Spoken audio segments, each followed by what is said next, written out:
नमस्कार, आप देख रहे हैं के न्यूज। मैं हूं आपके साथ सोनी चौहान। मुद्दे की बात में स्वागत है आपका। मुद्दे की बात का जिक्र करेंगे और आज इस मुद्दे को लेकर चर्चा कर रहे हैं क्योंकि लगातार जिस तरीके से प्रदूषण बढ़ता जा रहा है, इसको लेकर डीएम ने निर्देशित किया है। और देखा जाए, दिल्ली की जो हवा जहरीली हुई है, एक्यूआई 400 पार पहुंच चुका है। 5वीं तक के स्कूल बंद और गैर जरूरी निर्माण, तोड़फोड़ और कोयले पर रोक लगा दी गई है। तो यह अहम खबर से आपको रूबरू करा दें। बड़ी और अहम खबर सामने आ रही है क्योंकि लगातार जिस तरीके से प्रदूषण बढ़ता जा रहा है, इसको लेकर अब प्रशासनिक स्तर पर सतर्कता बढ़ती जा रही है। दिल्ली की जो आबो हवा है वो जहरीली हुई है और इसी को लेकर देखते हुए अब कार्रवाई के निर्देश दिए गए हैं।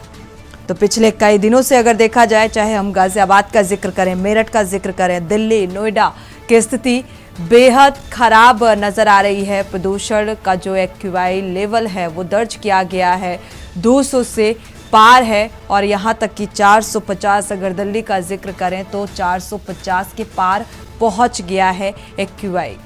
तो पूरे दिन धुंध से ढका नजर आता है। मेरठ की जो स्थिति है वो तीसरा स्थान है फिलहाल। आपको बता दें, प्रदूषण को लेकर जिस तरीके से लगातार जो जहरीली हवा है और इसका सीधा असर आम जनमानस पे देखने को मिल रहा है।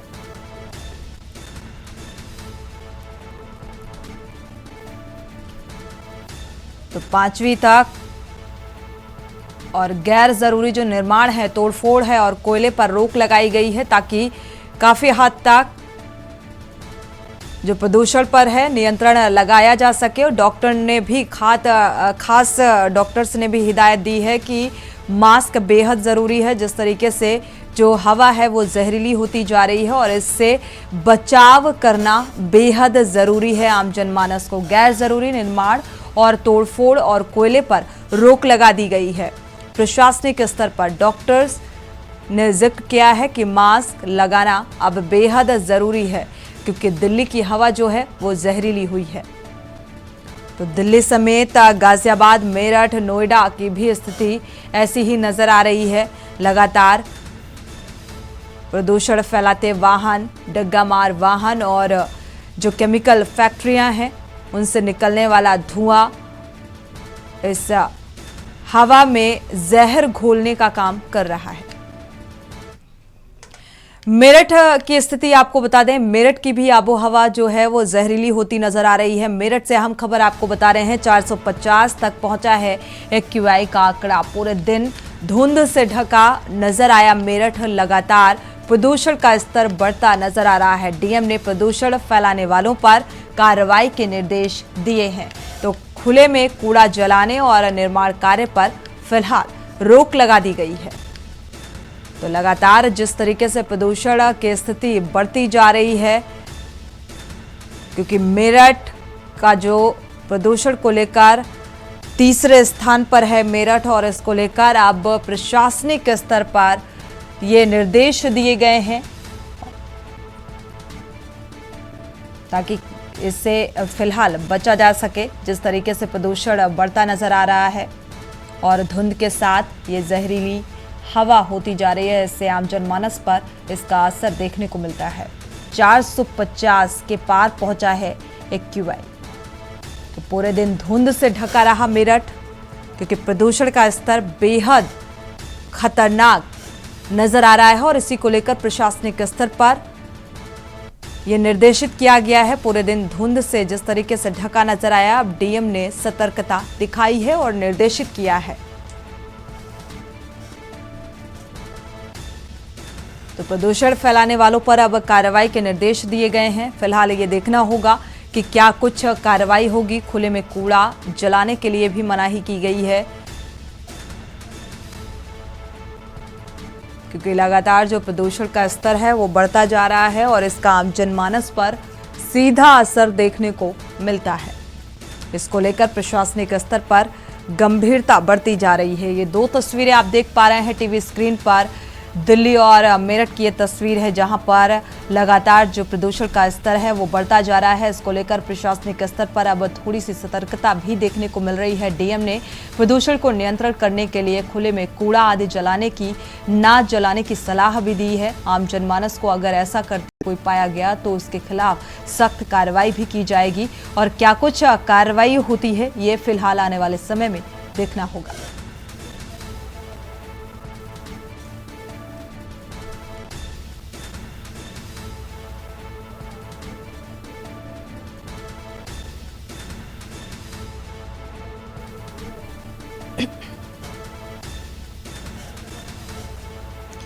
तो गाजियाबाद, मेरठ, दिल्ली, नोएडा की ये तस्वीरें आपके साथ साझा की जहां पर प्रदूषण का लेवल जो है वो लगातार बढ़ता नजर आ रहा है और प्रशासनिक स्तर पर अब सतर्कता देखने को मिल रही है। रुख दिल्ली का कर लेते हैं। हमारे संवाददाता कुलदीप भरत जुड़े हुए हैं नोएडा से, मुनिंदर शर्मा और मेरठ से राजू शर्मा, साथ ही जयवीर अमावी गाजियाबाद से जुड़े हुए हैं। दिल्ली का रुख करते हैं, दिल्ली के स्थिति को जानते हैं। कुलदीप भरत, आपका रुख करेंगे। दिल्ली में क्या कुछ सतर्कता बरती जा रही है प्रशासनिक स्तर पर? एनसीआर के अंदर वायु प्रदूषण से हेल्थ इमरजेंसी ऐसे हालत हो गए हैं। पूरी दिल्ली की स्थिति जो है काफी गंभीर जा रही है। वीरवार की बात करें तो जो एक्वाई लेवल था वो शाम होते होते 400 का आंकड़ा पार कर चुका था और वहीं शुक्रवार को सुबह दिल्ली समेत पूरा एनसीआर, गाजियाबाद, नोएडा का एक्वाई लेवल दिल्ली में कई जगह 500 इंडेक्स पार कर चुका है। वहीं केंद्रीय जो पोल्यूशन कमेटी का बोर्ड है वो भी मीटर 500 से ज्यादा एक्वाई लेवल नहीं दिखाता, जिस कारण इसकी ज्यादा मात्रा का भी पता नहीं लगाया जा सकता। लेकिन स्थिति और भी 15 दिन के अंदर और भी खराब हो सकती है। वहीं जो जहरीली गैस का चैम्बर में दिल्ली तब्दील होती जा रही है, जिसको लेकर स्वास्थ्य विभाग और जो दिल्ली सरकार, वहीं डीपीसीसी ने कई तरह के आदेश जारी किए हैं। कल शाम को जब केजरीवाल ने ट्वीट करके बच्चों के जो प्राइमरी स्कूल थे निजी और सरकारी उनको बंद कर दिया था 2 दिन के लिए। वहीं जो एमसीडी द्वारा एनडीएमसी के कर्मचारी जो रोड पे सफाई लगाते हैं उसको भी मना कर दिया गया जल बोर्ड के द्वारा। वहीं एमसीडी की फॉगिंग मशीन द्वारा छिड़काव के लिए ऑर्डर जारी कर दिए गए हैं। दिल्ली में जहां भारी दिल्ली की बात करें, जहां फॉगिंग मशीन का द्वारा छिड़काव किया जा रहा है, क्योंकि भारी दिल्ली का इस समय एक्वाई लेवल भवाना और मुनका का 500 पार चल चुका है। लोगों का निकलना मुश्किल है, आंखों में जलन और गले के अंदर खराश हो रही है, जिसके अंदर जब पीएम लेवल जो 2.5 है वो बेहद खतरनाक स्थिति में पहुंच गया। बुजुर्गों को और बच्चों को मास्क लगाने की हिदायत दी है। साथ ही जिनको सांस की बीमारी है वो घर से बाहर ना निकले, और जिसको देखते हुए अभी ग्रैप 3 लागू कर दिया गया है। जब 400 से पार होता है तो ग्रैप 3 लागू हो जाता है। वहीं शाम को ग्रैप का चौथा चरण है उसको भी दिल्ली में लागू किया जा सकता है। और कल शाम से ही जब आदेश आने के बाद से आज दिल्ली में सभी प्रकार की निर्माण गतिविधियों पर रोक लगा दी गई है। पत्थर काटने की मशीनों पे, इसके भट्टों पर हर प्रकार की रोक लगा दी गई है। फिलहाल अभी दिल्ली की स्थिति बहुत गंभीर बनी है और आने वालों के दिनों में और भी गंभीर स्थिति बन सकती है, जिसको लेकर फिलहाल जिस तरीके की स्थितियां बनती हुई नजर आ रही हैं, अब शासन की भी गंभीरता देखने को मिल रही है और शासन गंभीर है, इसलिए प्रशासनिक स्तर पर भी सतर्कता देखी जा रही है। लेकिन इससे पहले ये कदम क्यों नहीं उठाए गए, ये भी बेहद अहम सवाल है।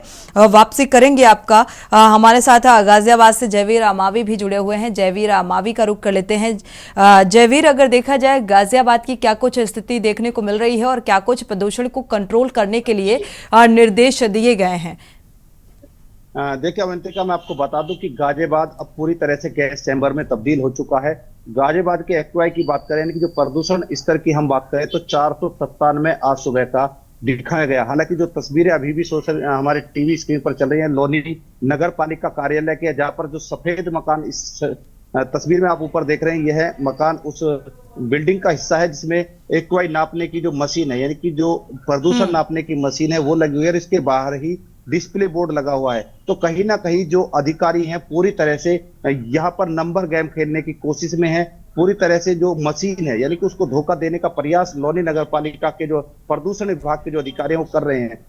तस्वीरों में आप देख पाएंगे कि फॉगिंग मशीन जो इस मशीन के आसपास लगाई हुई है, जिससे पानी का छिड़काव केवल इसी जगह पर जहां पर मशीन लगी हुई है इसके आसपास वो भी एक तरफ किया जा रहा है, ताकि आम लोग इस मशीन को ना देख पाए। ये सोशल मीडिया पर वीडियो वायरल हुई, जिसके बाद ये तमाम चीजें जो प्रदूषण विभाग की जो पोल है उसको खोलती हुई नजर आ रही है। क्योंकि जिस तरह से प्रदूषण विभाग की जो मशीन है जो एक्वाई लेवल को दर्शाती है उसके पास, ताकि लेवल कम दिखा सके, प्रदूषण का स्तर ज्यादा ना दिखा सके, इसीलिए केवल जो एक फॉगिंग मशीन लगाकर इस मशीन के आसपास पानी का छिड़काव किया जा रहा है, तो कहीं ना कहीं जो अधिकारी हैं वो शासन प्रशासन और आम जनता को भी धोखा देने का प्रयास कर रहे हैं। इस मसीह पानी के छिड़काव के बाद भी लोनी का जो एक्वाई लेवल है 497 दर्ज किया गया है इस डिस्प्ले के अनुसार। तो आप अंदाज लगा सकते हैं कि जब इतना यहाँ पर पानी का छिड़काव किया जा रहा है कि जो सड़कों पर छिड़काव होना चाहिए था, जिस छिड़काव से आम लोगों को राहत मिलनी चाहिए थी,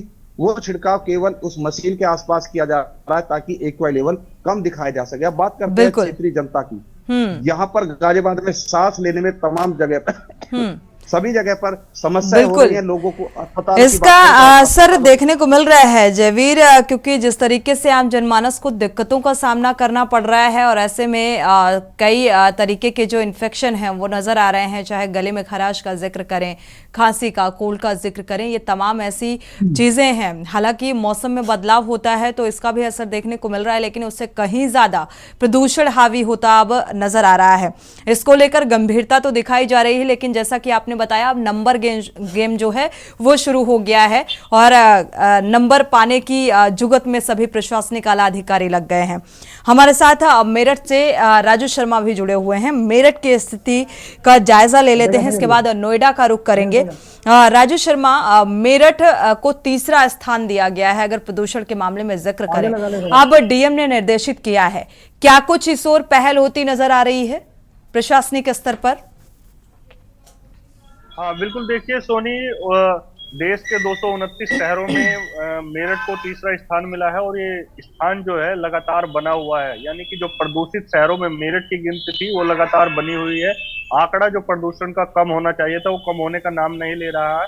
लगभग 450 एक्यूआई दर्ज किया गया है आज, और कल पूरा दिन जो मेरठ है वो धुंध के साए में छाया रहा, धुंध पूरे दिन बनी रही, सूरज कहीं तक भी लोगों को नजर नहीं आया और चांद का तो अता पता ही नहीं चला। तो लगातार मेरठ जो है प्रदूषित होता जा रहा है और जो हवा है वो लगातार जहरीली होती जा रही है, जिसकी वजह से आम जनता को खासी समस्या बिल्कुल। लेकिन राजू, अभी देखा जाए डीएम ने जिस तरीके से निर्देश दिए हैं कि खुले में कूड़ा ना जलाएं, तो क्या इन चीजों का पालन किया जाना शुरू हो चुका है जमीनी स्तर पर? क्या कुछ देख पा रहे हैं आप?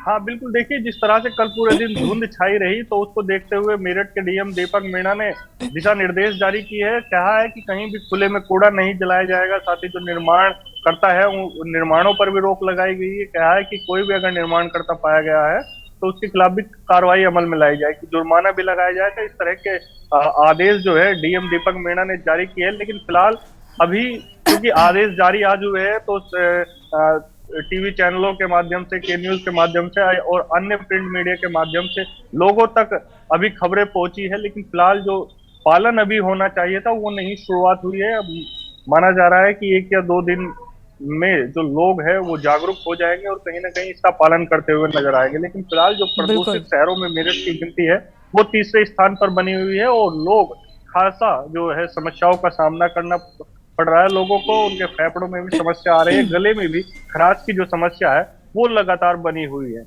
और बिल्कुल, ये जो देखा जाए तो इसका सीधा सीधा असर स्वास्थ्य पर देखने को मिल रहा है। राजू, जिस तरीके की समस्याएं सामने देखने को मिल रही है, अब सतर्कता तो बढ़ती जा रही है, या महज ये कहा जाए कि जमीनी हकीकत से कोसों दूर ये निर्देश नजर आएंगे, या फिर वाकई गंभीरता से प्रशासनिक स्तर पर इस पर काम किया जाएगा, वाकई हेल्थ को ध्यान में रखकर आम जनमानस की इसे गंभीरता से लिया जाएगा।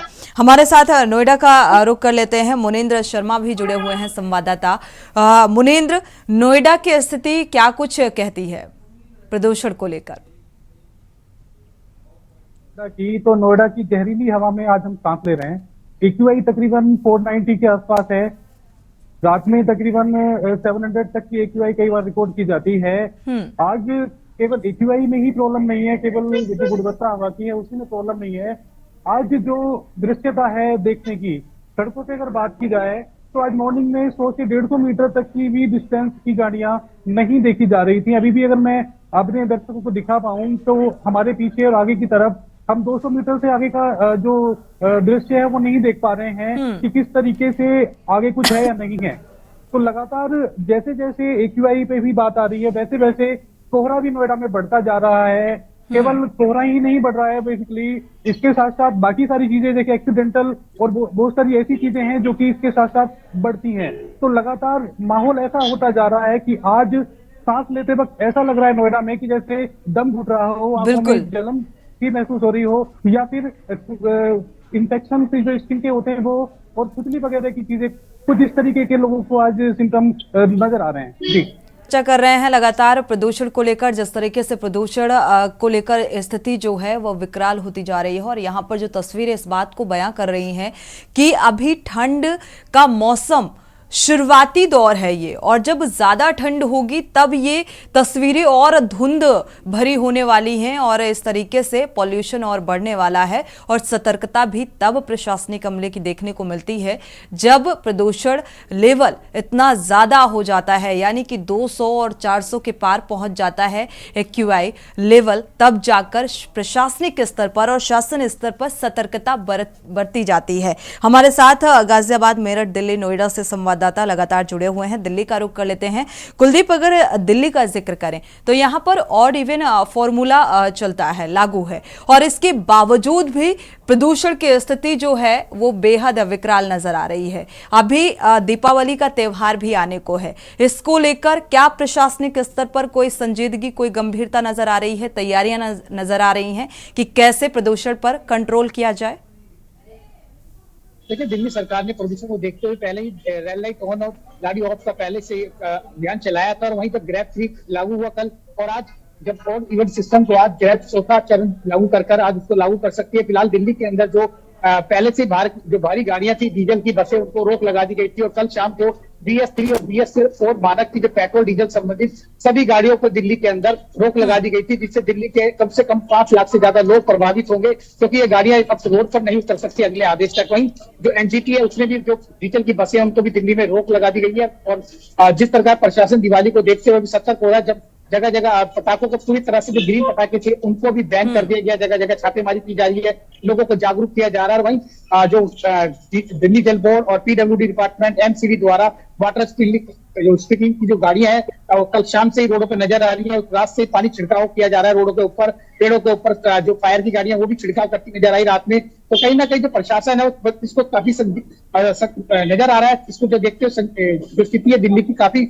उसको देख के प्रशासन रात से ही जो प्रयास कर रहा है, काफी बेहतर प्रयास किए जा रहे हैं दिल्ली को बेहतर स्थिति बनाने के लिए। फिलहाल जो दिल्ली की स्थिति हर बार की तरह से, इसमें सवाल यह उठता है कि हर बार जो प्रशासन है वो दिवाली के टाइम पे क्यों जाता है, क्योंकि कई साल से दिल्ली के अंदर पटाखे बैन है। इस बार तो ये सवाल बेहद जायज है कुलदीप, क्योंकि प्रशासनिक अमला जो है शासन स्तर पर भी ये कहा जाए कि सतर्कता तभी बरती जाती है जब त्योहार आने को होता है, और इससे पहले ये जिम्मेदार विभाग भी सोए हुए होते हैं। तो ऐसा क्यों? क्योंकि पॉल्यूशन चरम पर है, प्रदूषण चरम पर है, और इसका खामियाजा आम जनता भुगत रही है बावजूद इसके। देखिए, जो दिल्ली के मुख्यमंत्री है वो पंजाब जिनकी सरकार है, पहले ये दिल्ली सरकार होने के बाद ये केंद्र पर आरोप लगाते रहते हैं कि पंजाब के अंदर पराली जलाई जाती है, जिसका धुआं हरियाणा से होते दिल्ली में गुजरता है। लेकिन इस बार भी पंजाब पर पराली रोक लगती नजर नहीं आ रही है, और MCD भी इस बार दिल्ली सरकार के अधीन है, लेकिन MCD भी अपने काम से पल्ला झाड़ती नजर आ रही है। और जो अभी तक जिस तरह से NCR के अंदर जो यूपी की बात करें, DGM ने आदेश जारी करे आग जलाने की पूरा लेकर, और दिल्ली के अंदर इस तरह का भी कोई भी आदेश जारी नहीं किया गया। तो ठंड आते ही लोग जो रात को बैठते आग जलाते हैं, वही जो होटल दिल्ली के अंदर भारी तादाद के अंदर है, होटल सेंट्रल दिल्ली की बात करें तो उनके अंदर कोयले के तंदूर आज भी जलाए जाते हैं, उनपे कोई जो चालान नहीं काटता, ना उनपे कोई कार्रवाई होती है। बिल्कुल, एक बड़ी लापरवाही प्रशासनिक स्तर पर बरती जाती है, और इसका खामियाजा आम जनता को भुगतना पड़ता है। शुक्रिया आप सभी का ये जानकारी साझा करने के लिए, क्योंकि प्रदूषण की स्थिति बेहद खराब नजर आ रही है। सीधे गोरखपुर का रुख कर लेते हैं, जहां पर पर्यावरण प्रौद्योगिकी कार्यक्रम में CM योगी आदित्यनाथ पहुंचे हुए हैं। क्या कुछ कह रहे हैं, सुनाते हैं। कहां पराली जल रही है, कहां पे औद्योगिक पॉल्यूशन के कारण ये समस्या खड़ी हुई है। पंजाब के ऊपर पूरी तरह रेड कलर से रंगा हुआ था, हरियाणा का भी उत्तरी क्षेत्र पूरी तरह रंगा हुआ था, और जैसे ही हवा का झोंका वहां से चला, दिल्ली पूरी तरह अंधकार में डूब चुकी थी। ये चीजें क्या दिखाती हैं कि हमने विकास तो किया, लेकिन उस विकास के अनुरूप तकनीक हमने विकसित नहीं की। जैसे अगर हमने कंबाइन मशीन दी, अगर कंबाइन मशीन के साथ पराली का उपयोग नहीं हो रहा है और उसके साथ हम एक रैपर भी साथ में लगा देते जो उस पराली को छोटे छोटे टुकड़ों में काट करके उसी खेत में बिखेर देते, और जब खेत की जुताई होती उसी के साथ वह मिक्सअप होता, एक पानी डालते तो वह एक ग्रीन कंपोस्ट उस खेत को प्राप्त होता, उसकी उर्वरा शक्ति को बढ़ा सकता था। लेकिन हो क्या रहा है, आग लगाने से खेत की उर्वरा शक्ति पर भी असर पड़ रहा है और साथ साथ पर्यावरण के लिए भी वो एक खतरनाक जहरीली गैस पैदा करके, जहरीली धुआं पैदा करके पूरी तरीके से, जैसे ही हवा का दबाव कम होगा तो पूरे क्षेत्र को अपने आगोश में लेकर के वहां पे उसको एक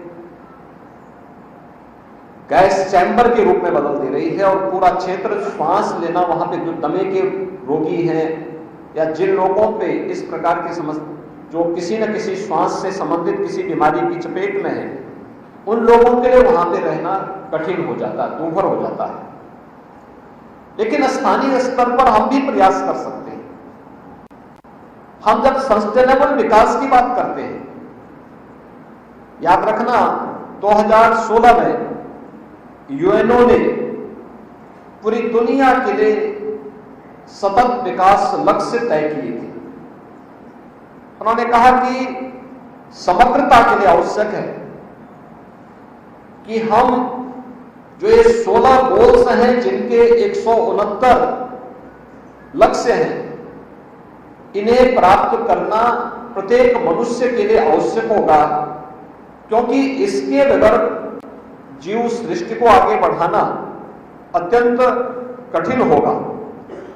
और उसमें उन्होंने कहा कि भाई सबको शिक्षा प्राप्त हो, सबको उत्तम स्वास्थ्य की सुविधा भी हो, रोजगार की व्यवस्था भी हो, लेकिन पर्यावरण आदि के बचाव के लिए ऐसे उन्होंने लगभग 17 गोल्स दिए, जिनमें से अगर उत्तर प्रदेश की दृष्टि आप देखेंगे तो उनमें से एक गोल समुद्र के संरक्षण से, समुद्र की जैव परिस्थिति को बचाए रखने के लिए था। वह यूपी में लागू नहीं होता, लेकिन दुनिया के विदेश जो समुद्र से जुड़े हुए हैं उन पे ये भी लागू होता है।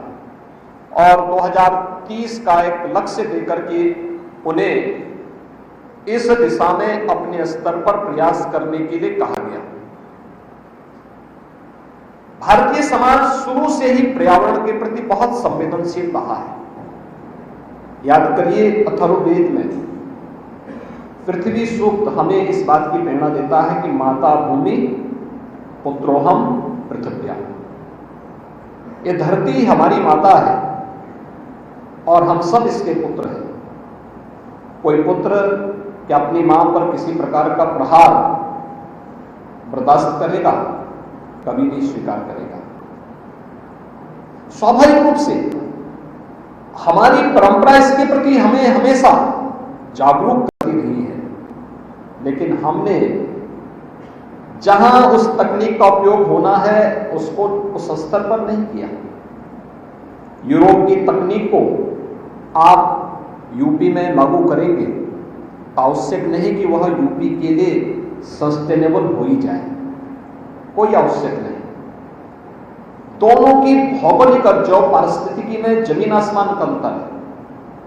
हमें यहां की अनुकूल टेक्नोलॉजी को डेवलप करना होगा और प्रयास करना होगा कि वह तकनीक यहां के अनुकूल भी हो और यहां के सतत विकास में भी अपना योगदान दे सकती हो।